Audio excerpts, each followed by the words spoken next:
"You must not mess with the Baldy, for he is the boss of this prison." He never bothered to put on any clothes on the upper part of his body, showing off his pale skin all the time. His eyes appear to be red for some reasons, but he is strong and good with fight. Look at this prisoner who tried to hit him. The Baldy managed to successfully block the attack with his elbow.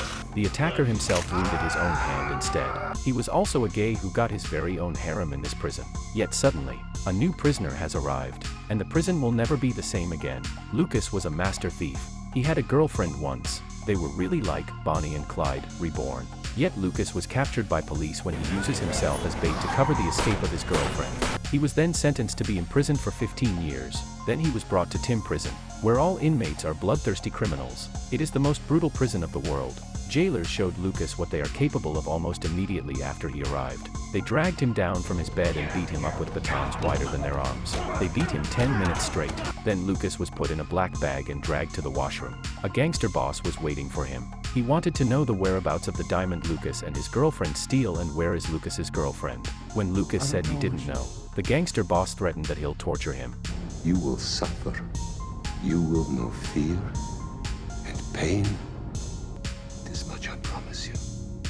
After the gangster boss left, two goons came at Lucas. Lucas immediately tried to run away, but was hit on the face by a man with braids. The other one immediately get a hold on Lucas and start to hit him non-stop. Soon, the Baldy came and smashed Lucas down on the ground, then start to hit him over and over again, to the point Lucas decides that he'd die if he do not start to fight back.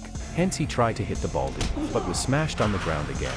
The Baldy calmly take out his knives and stabbed Lucas at his waist. He also told Lucas that he won't let him die so quickly, that he only stabbed the knife into him for about 3.28 centimeters. The gangster boss was pleased, for even he didn't expect the Baldy to be capable of this. He told Lucas that unless he told him the whereabouts of the diamond, then this will happen to him every single day. The Baldy then kicked Lucas on his head.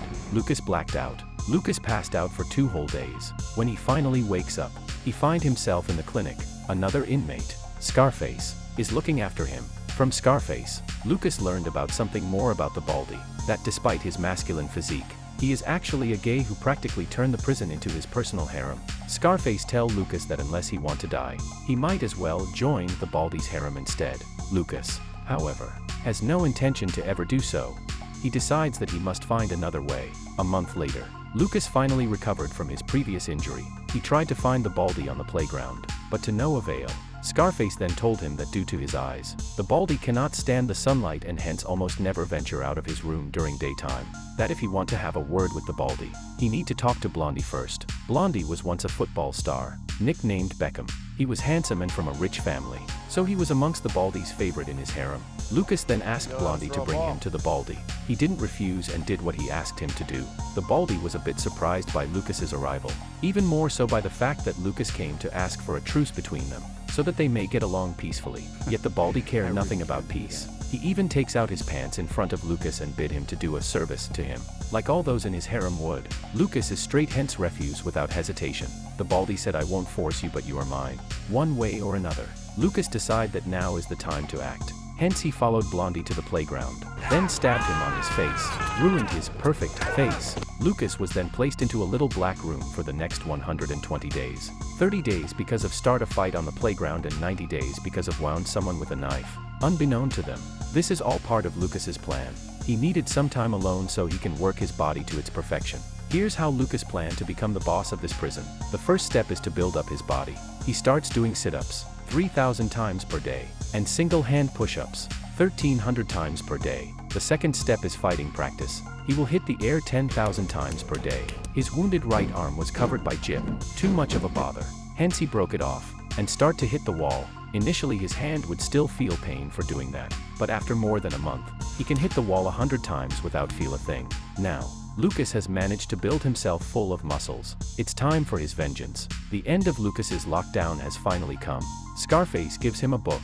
A knife was hidden inside, so that he could use it to defend himself. Nobody dares to come near Lucas, for they all know that the Baldy intend to get revenge for Blondie. The Baldy comes after the guards left. He still didn't wear anything on the upper part of his body. He wears a pair of sunglasses, holding an umbrella, accompanied by his goons. He decided that their duel will be held inside the prison, and Lucas's knife was taken away by his goons. Inside the prison, almost all inmates have come to see this duel. This is a duel that has never been witnessed before here in this prison. The Baldy asked Lucas to kneel before him. To no avail.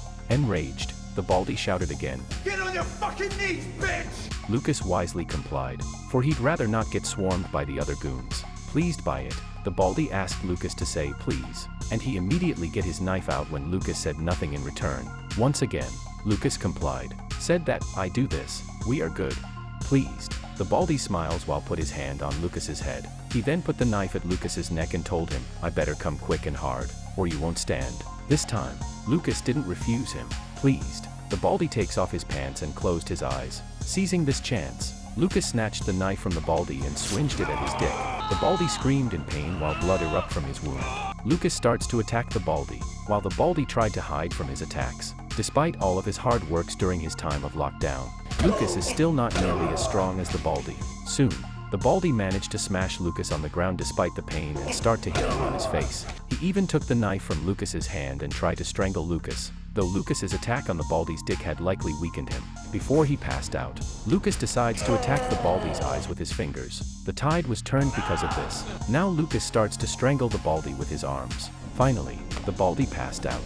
But to become the new boss of this prison, Lucas will have to do more than that. So he brings a barbell and places the Baldy upon it.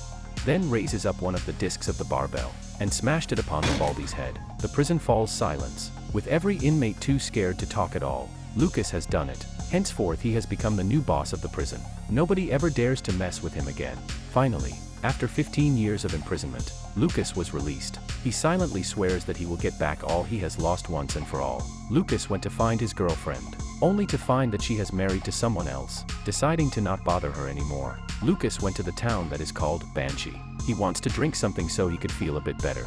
Suddenly, two robbers broke in and started a standoff with the sheriff. Despite Lucas's best effort to calm things down, a fight broke out. The sheriff shoot a goon at his arm, then shoot another one through his hand.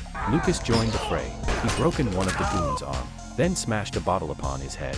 Another goon runs in and strangled Lucas's throat, but Lucas managed to get his hand on another bottle and shove it right into the throat of him. The fighting is finally over, yet the sheriff was also on the ground. He said he just arrived at this town and will take office tomorrow. Never expect that he died here today. To avoid further trouble, Lucas and the manager of the bar decide to get rid of the three corpses. Suddenly the sheriff's phone start ringing. After take the call, Lucas realizes that it is the mayor who called. Looking at the symbol of sheriff, a bold plan was conceived by Lucas. He will stay in this town as their new sheriff instead, and dark forces are coming for this seemingly tranquil town. The end. This video is made up by parts of season 1 of the TV show The Banshee. Question time. Do you think Lucas is a brutal fellow? If you think so, please comment 111. If not, please comment 222. The Baldy's death is such a shame. All those muscles. I couldn't help but be reminded of humanity's ancestor in the TV show Alien, Covenant. The same bald head and muscles. Lucas is a brutal fellow who's afraid of nothing, which is why he's capable of becoming the boss of the prison. He'll be just as brutal as the sheriff of a town. If you like this video, then it is highly recommended that you try out the original TV show as well. Well, this is it. Remember, subscribe and leave kudos. See you next time. Bye.